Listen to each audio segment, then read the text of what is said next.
Let's start up here, okay. And then we've also got some hands up there, so get some microphone. Just there, there we go. Fantastic. Okay, first, congratulations to both presenters. I'm done for the day. I could leave now the conference and I would be done. So thank you very much for teaching us, for giving us such great examples of how commitment to a mission and talent and whatever, and being people together to do things can do so much in such different environments. But I have a question for the mayor. In how many years have you done this wonderful work? How long did it take you to get here? 4 years. 4 years. Can you be re-elected? Yes. You know, we are planting the trees, something we are together. We are working together with the community. We are planting the tree with community, and we are clean the city with community. So why we are growing faster. Thank you. So, Madam Mayor, do the other mayors in Indonesia, do they hate you? All right, that wasn't a proper question. There is a proper question back here, though. Hi. Thank you very much for your presentation. I have a question for Celine. We are particularly interested in marketplaces and would like to know which role play marketplaces in this kind of community production in comparison, for example, with the construction of bathrooms or other places. Which actors are important in marketplaces, and how do you make a public space besides of a marketplace? I mean, of a retail, of exchange place. So the actors involved in the informal markets conversation would be the city, very important.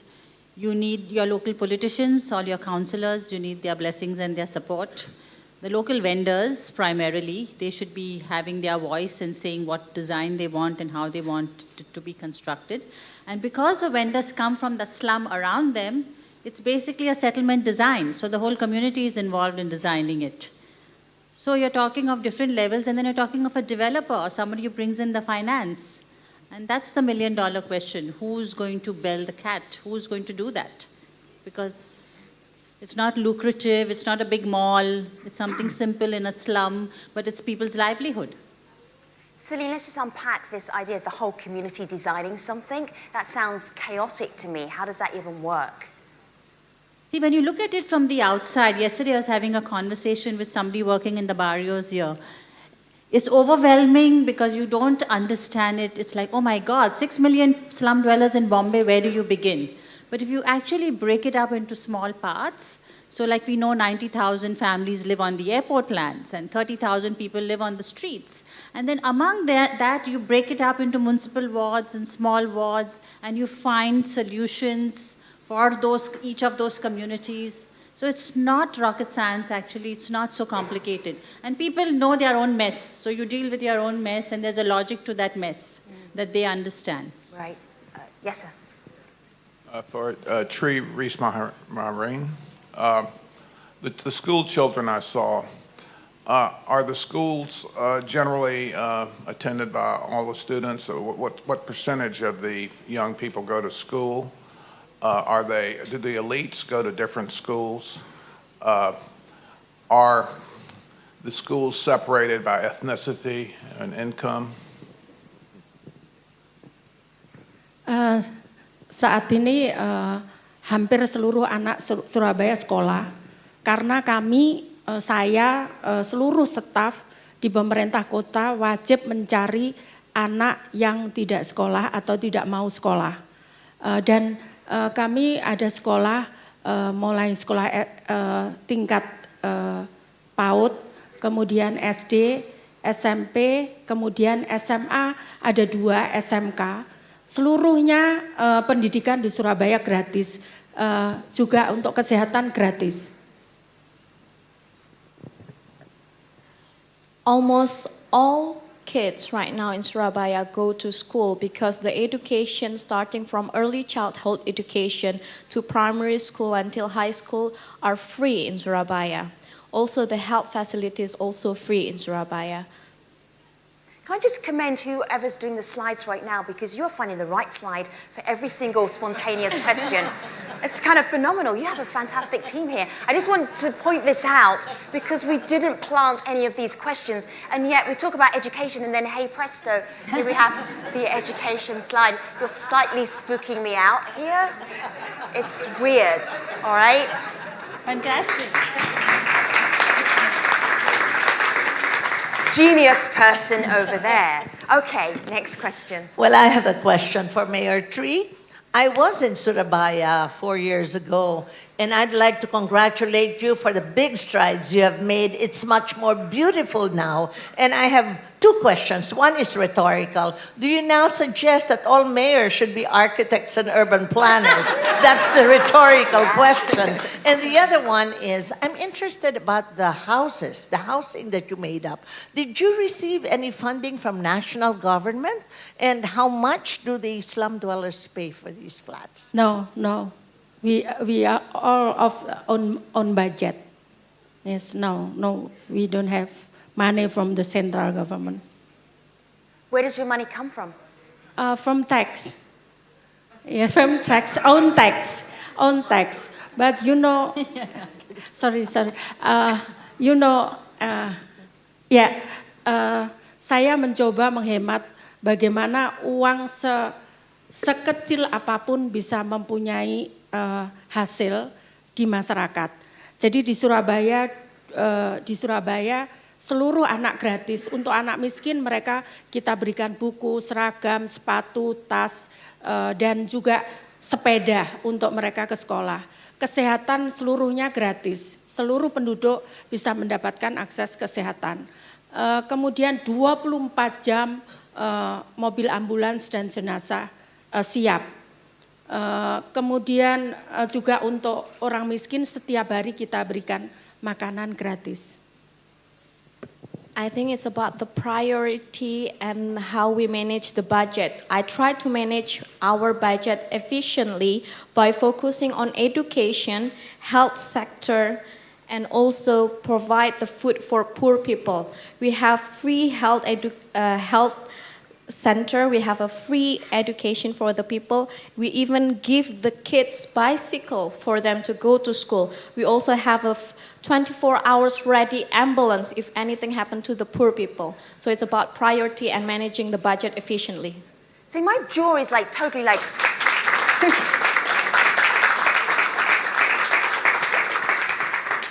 I need some harder questions for the mayor. Meanwhile, while you think them up, show me where the hands are so I can get the microphones to you. Okay, one there, one back there. While you're doing that, Celine, what would you like to ask Madam Mayor? What will help your work? It'll be good, Madam Mayor, to understand what are the kind of conversations you have with the very poor communities in your city. What kind of dialogue and conversation you have with them? Setiap pagi tadi sudah disebutkan Femi, setiap pagi saya datang ke masyarakat, kemudian saya tanya mereka mengeluh apa, saya cari mereka yang sakit, saya cari mereka yang mempunyai masalah di dalam hidupnya, saya mencoba menyelesaikan misalkan dia kehilangan pekerjaan, saya mencoba mencarikan pekerjaan, mereka punya masalah dengan perumahan, saya carikan perumahan. Jadi saya punya saving 10% di dalam flat untuk saya gunakan untuk warga yang dia tiba-tiba tidak punya rumah. Like Femi explained before, I visited my community every morning. I come to them and I ask them, what is your problem? If you have problem with your life, if you are unemployed, you don't have a job, you don't have a house, then I try to find solution for them. If they don't have a house, then we provide a house in our cheap flat for them. We provide 10% of our budget for the poor people who doesn't have house. So we basically communicate with them every morning. Next question.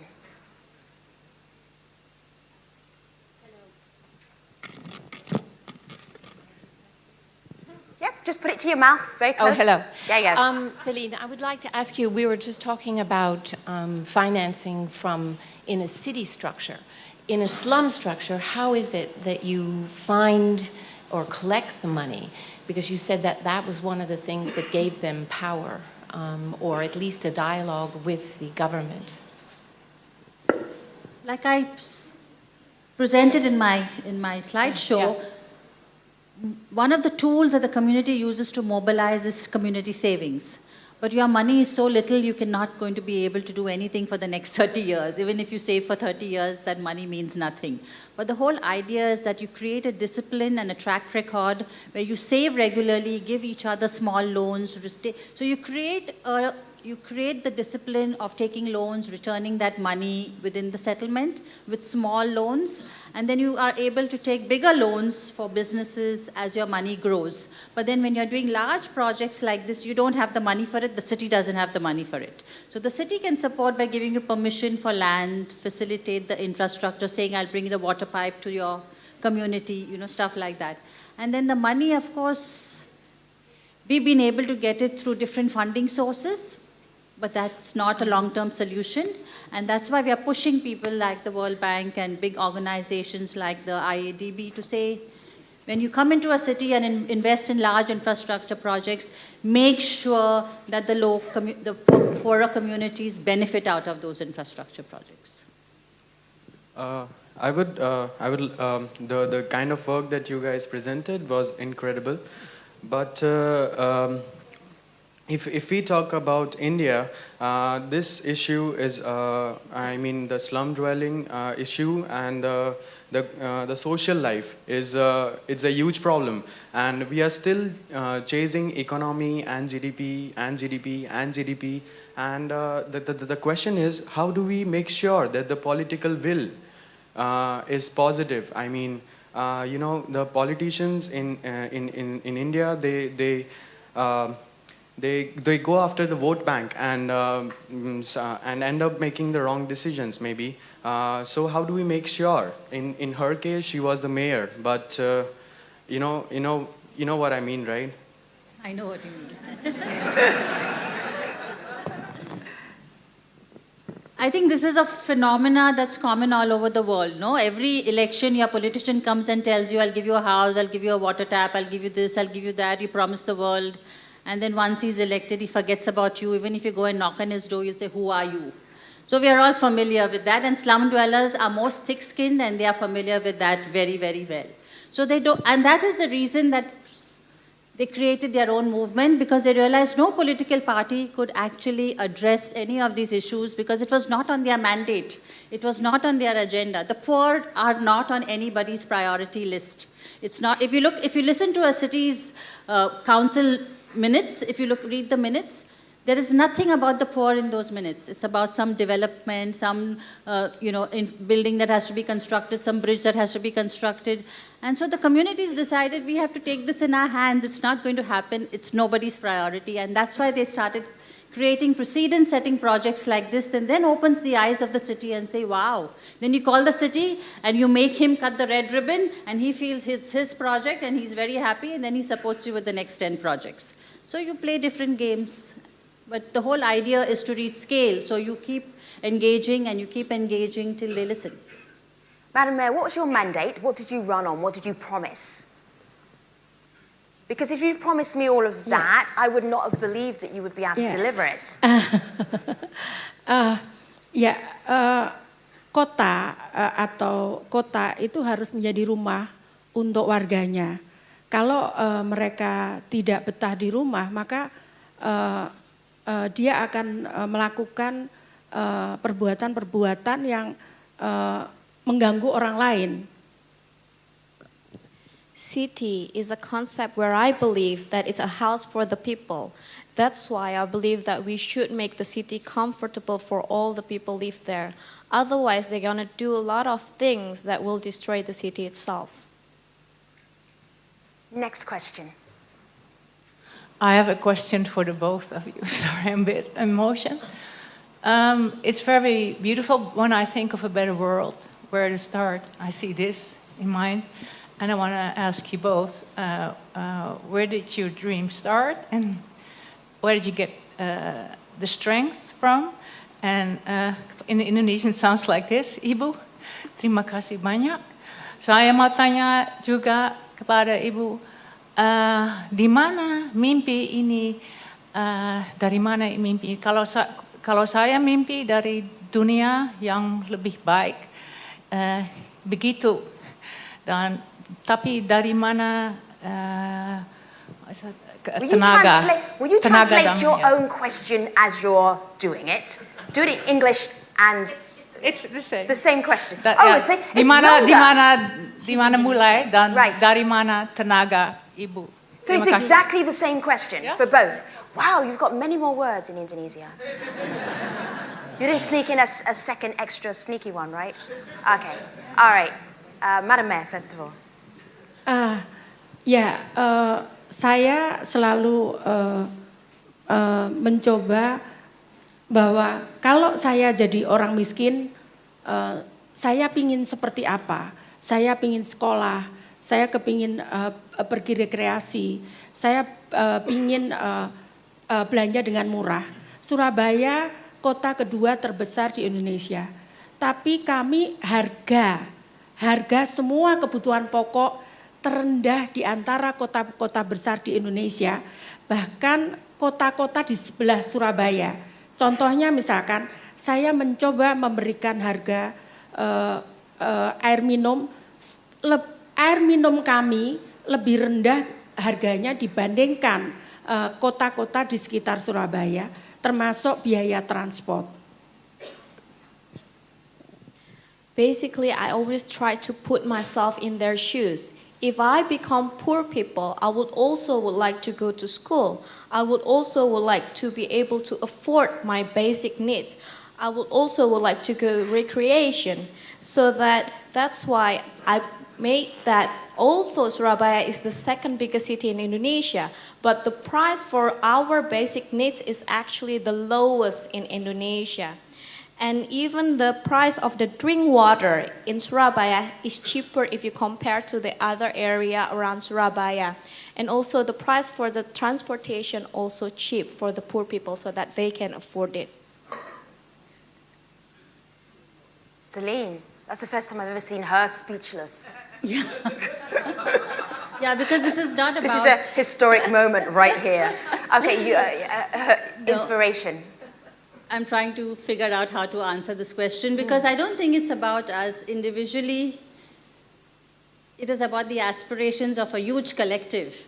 And I think you're able to manifest because it's like this collective energy that has been working for the last 30 years, that has been focusing on these issues. And so you manifest, you're bound to manifest. And I'm just fortunate and blessed and lucky that I have been part of this energy field.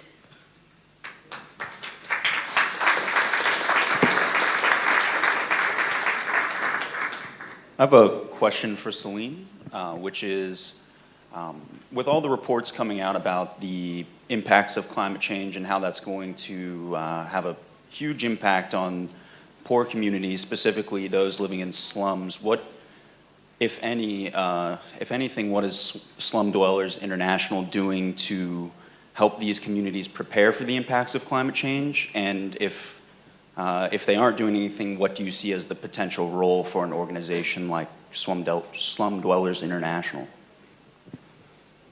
I think that's a very good question because most slums are located in very vulnerable places in the city. So you'll find them along the riverbanks, along hill slopes, places that nobody else wants to live. The slum dwellers go and live there because that's the only place they want to be harassed. So it is true that climate change does affect, so each time there's a flood or each time there's an earthquake, the Filipino communities, for example, suffer a lot on that front. They're one of the federations that have to deal with this all the time. Earthquake in Bicol, floods, typhoons, every other month. So one of the homework that the communities have done is, first of all, through the settlement profiles, you count and you have a sense of what those quantities are of communities and where they live, which land they live, what is the vulnerability on that land. So you get a sense. So many people live along the canal bank.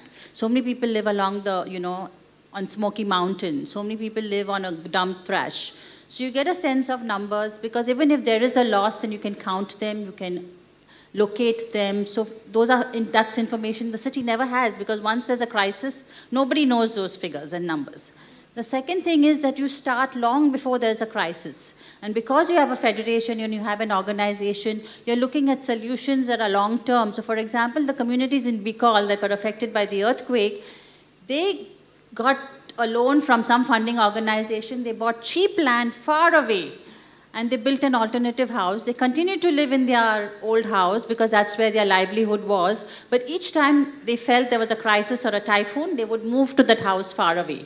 So they preferred that solution than going and living in a school, in a transit camp, where it's the most vulnerable and humiliating experience for families, because you don't know when you're going to go back to your land. You don't know when you're going to, whether you will have the right to go back, what the government is going to do next with you. So people like and feel secure to be on their own land.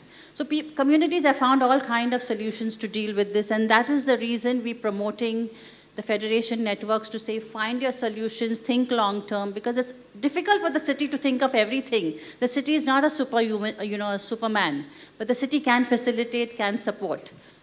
So it takes two hands to clap. So, Madam Mayor and Celine, the reason why we're all here for Future of Places, the sort of middle series of a 3-part conference, is because people here are going to be setting an agenda, or hoping to set the urban agenda for the future. When we look at Surabaya, we almost see what the future could possibly be like. What would be your recommendation to other mayors around the world who have your challenges? What would you say that you could actually help us with as we work out what the future urban agenda should be? Yang pertama, seluruh wali kota harus berpikir bahwa mereka dipilih, mereka jadi wali kota karena dia dipilih oleh rakyatnya. Karena itu dia harus memperhatikan seluruh kepentingan masyarakatnya. Itu yang pertama. Kemudian yang kedua, dengan adanya dampak dari global warming, maka kota kita yang semula teraman, suatu saat akan menjadi tidak aman karena dampak dari global warming cukup besar, banjir, badai, topan, kemudian bencana alam yang lain. Karena itu kita harus memelihara lingkungan kita dengan baik. Dan kita harus mengajarkan kalau kita mau menjadi murah untuk melakukan itu, maka kita harus mengajak seluruh stakeholder terlibat di dalam proses pembangunan kota. First of all, my recommendation for all the mayors is that they should always remember that they are elected by the people. So they should always pay attention to what the people needs. Second of all, because we are facing threat from the global warming, our environment that used to be safe no longer safe. Flood can happen anytime, and also other natural disaster. So that's why the mayor or the local government should pay attention to the environment preservation. And also, to make that happen, we should involve all the stakeholders during the implementation of the policy. Celine, from your perspective, when we're looking at this future urban agenda that you may well be able to influence, what are you looking at? What do you want to get on the agenda? I think as professionals who want to interfere in poor people's lives, one of the basic principles is you have to learn to listen. And you have to be able to understand the nuances of these different communities, because they are not just one big blob of poor communities. There are different types of characteristics that different communities manifest, and it's important that we are in tune with that, we listen to that, because only when we are able to listen and pay attention to those nuances that we'll find right solutions with those communities. Right. I don't usually ask who people are when they're speaking, but I am going to ask you, because you are with Madam Mayor, so I think we have to have full disclosure here. Good morning. Thank you very much for this opportunity. We're not doing another speech, though. No. Yes. Yeah. Just a small remark. Yes. Thank you very much for the two speakers that we learned a lot. And who are you, first of all? You have to introduce yourself. Oh, yes. I am the Indonesian ambassador to Argentina, Oh, Paraguay, okay. and Uruguay. Hello, Madam Ambassador. Oops. And really, I'll go and sit down. Oh, your speech. No. Okay. No, I was joking about the speech bit. Yes, just a brief remarks. But, yeah, a few remarks. Yes, I would like to share with everyone here that how much that I'm very proud of our mayor of Surabaya, because I know exactly how the challenge that she has to face in change Surabaya, turn to be a better place and better city, as you can see. It's not easy for the last 4 years, how much the challenge, the threat that she has to face as a mayor, and more importantly, I think, as a woman. So I'm very proud, personally, I'm very proud of her. She is the best mayor in Indonesia. Yes.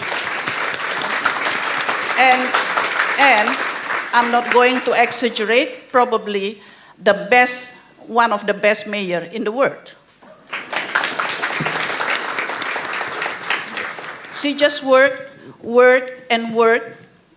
just give, and never ask, you see.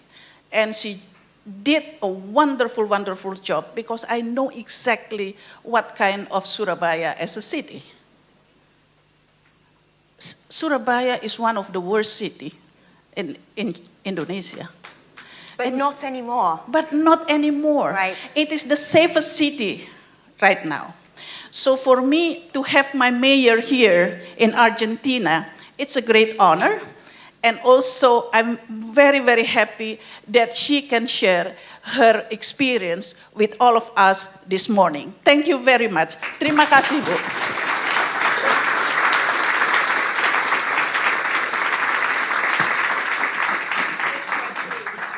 Very good. I'm never going to be a diplomat.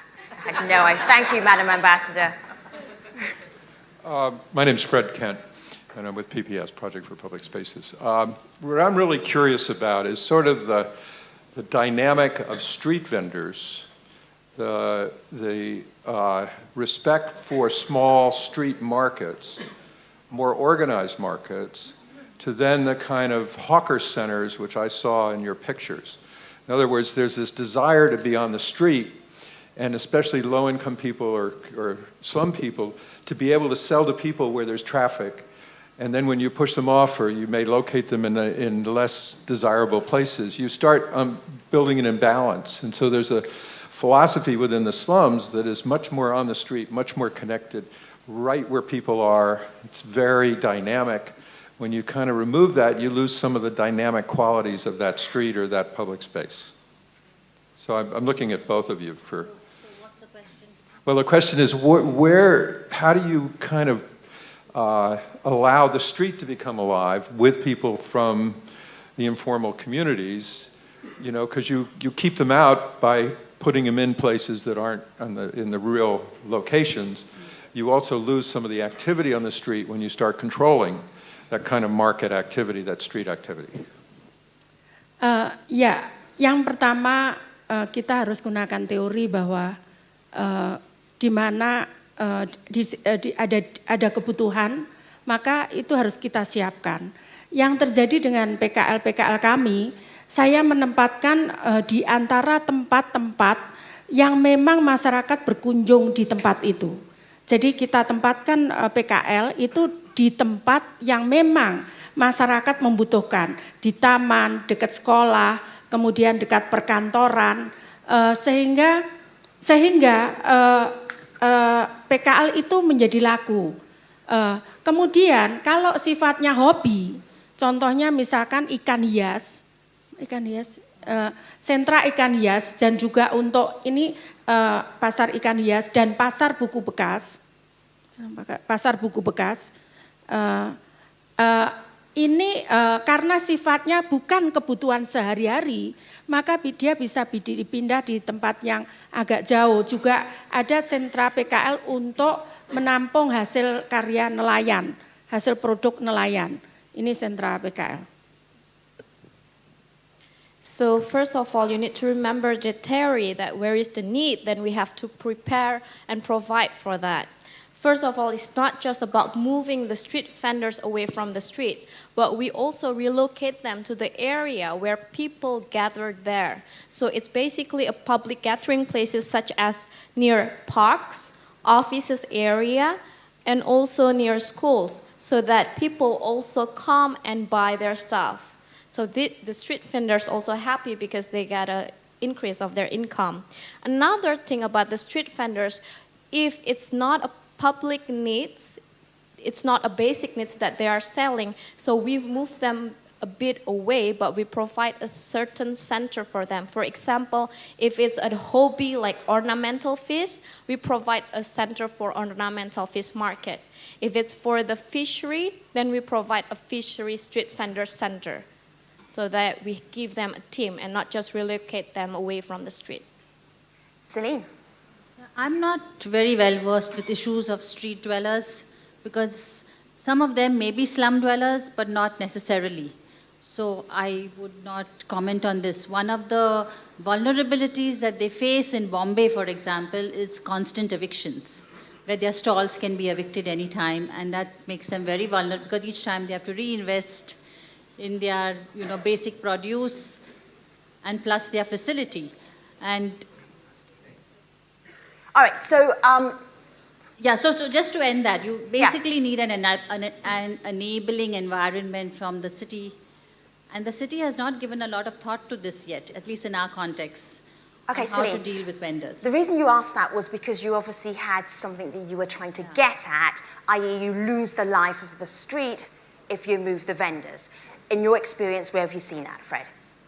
Well, I see it a lot in Singapore, where they've taken, in a sense, the life off the streets, except for a few places. And so when you come to a great intersection, and there may be some vending at that intersection because there's so much traffic, it actually adds a dimension to it. It's less kind of passing through to gathering. And if you widen the intersection a little bit, you actually create a little destination that actually could be a small place of commerce, especially for people who don't have much income, but who could provide something. And then when she was talking about, it was wonderful what she was talking about, different kinds of sellers, so you can do food.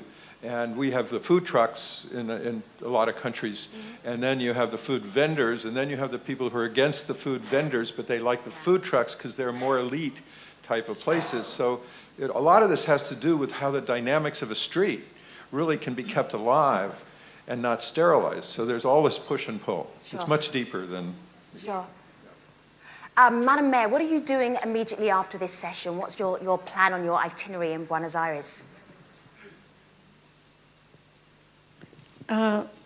Saya kalau pergi ke luar negeri, saya banyak belajar. Saya ambil yang baik, kemudian saya sesuaikan dengan kondisi kota dan masyarakat kota Surabaya. Yang tadi disampaikan oleh PKL, contohnya sungai Kalimas ini. Dulu sungai ini sangat kotor, banyak rumahan-rumahan kumuh berada di tepi sungai. Kemudian saya pergi ke Paris, saya menyusuri sungai Seine. Saya tidak mungkin bisa membangun sungai Seine seperti yang ada di Paris, karena kami tidak punya uang. Akhirnya saya buat taman-taman ini, taman di sepanjang sungai di Kalimas ini. Contohnya, ini Taman Jayang Rono. Ini anak-anak bisa nari di sini, bisa pentas di sini. Juga ini taman ekspresi untuk para pekerja seni. Jadi di situ ada produk-produk seni, di situ ada perpustakaan, juga ada wifi, free wifi terus.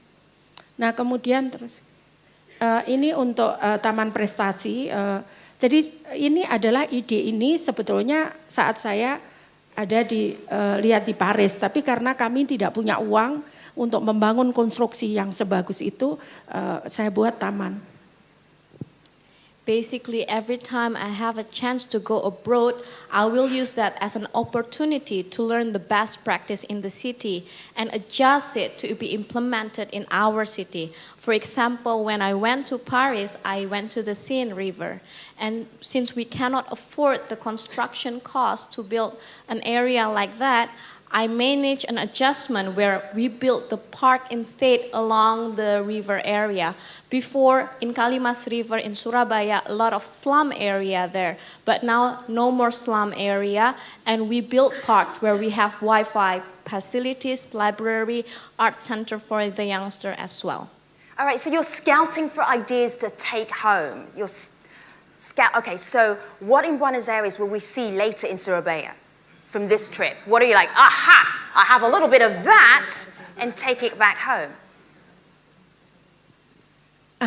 Ya, saya belajar di Buenos Aires tentang bagaimana merubah pelabuhan lama menjadi tempat untuk aktivitas warga. Saya akan mencoba bermimpi di sepanjang sungai ini dulu ini adalah pelabuhan lama di ujung sebelah utara Surabaya. Saya akan mencoba merubahnya menjadi seperti yang ada di Buenos Aires.